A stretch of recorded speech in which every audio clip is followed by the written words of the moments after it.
All right, guys. Just wanted to give you the rundown on the slides for this week. The first is Nude Descending a Staircase by Marcel Duchamp. It's Cubism.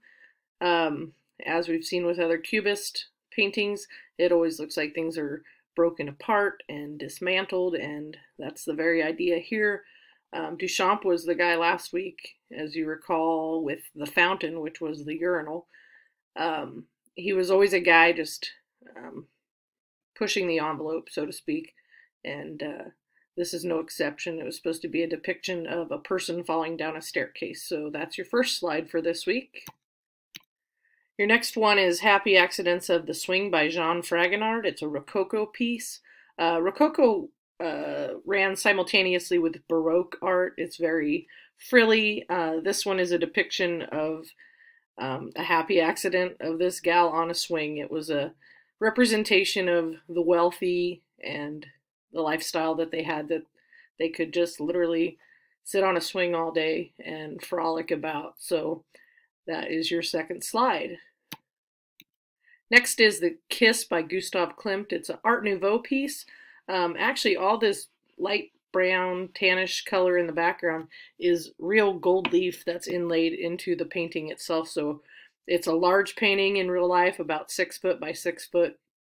Art Nouveau is typical for all these swirly, ornate patterns and intricate details. So very important piece in this movement. Moving along, we have Young Hair by Albrecht Dürer. It's a Renaissance piece.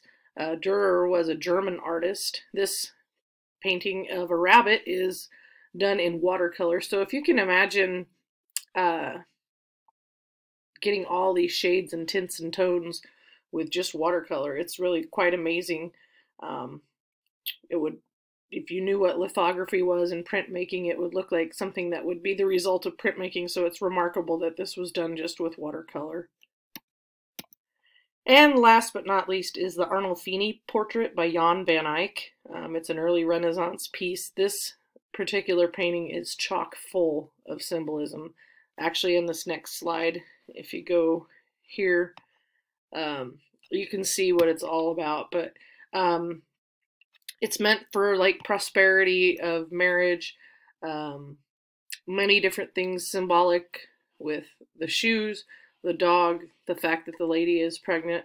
And the really cool part about this piece, most artists will sign their name down here on a painting, but the artist actually signed his name up here right by the mirror, and it's thought that the little person figure in the mirror is Jan van Eyck himself. So in addition to doing a portrait of this couple, he did a self-portrait by putting himself in the mirror. So again, super amounts of symbolism in this piece, and just the way he uses shadow and light to create a forefront and a back front. As we are just wrapping up the 1-point perspective drawings, you can see that everything kind of comes to this 1 point right here, but your eye moves all about the painting just because of the colors and the drapery and everything like that. So your quiz is on Friday, as always, and happy studying. This will be posted on Schoology, and then I'll also just post the slides themselves. So